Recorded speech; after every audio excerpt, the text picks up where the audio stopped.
নতুন ভিডিওর অজানা কিছু তথ্য।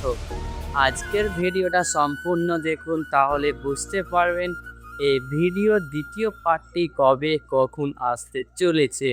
তার জন্য বেশি এদিক ওদিক বকানো যাক, ভিডিওতে মূল কথাটিতে আসা যাক। পুরোটাই ধৈর্য সহকারে দেখবেন, তাহলে বুঝতে পারবেন। যেটা বলছিলাম, এই নাটকের দ্বিতীয় পার্টে কি হতে চলেছে, কিছু গুরুত্বপূর্ণ বিষয় আজকে ছোট্ট একটি ফুল ভিডিওর মাধ্যমে দেখতে পাবেন। ভিডিওটা বেশি বড় নয়, তাই 1 থেকে 2 মিনিট হতে পারে। ভিডিওটা অবশ্যই সম্পূর্ণ দেখবেন, ধৈর্য সহকারে, হবে বুঝতে পারবেন। না হলে হয়তো এই তথ্য থেকে অজানা রয়ে যাবে। তার জন্য চ্যানেলটিতে অবশ্যই নতুন হলে চ্যানেলটিকে সাবস্ক্রাইব করে পাশে থাকা বেল আইকনটিকে অল করে রাখবেন। ধন্যবাদ। দেখা হতে চলেছে নেক্সট কোনো ভিডিওতে।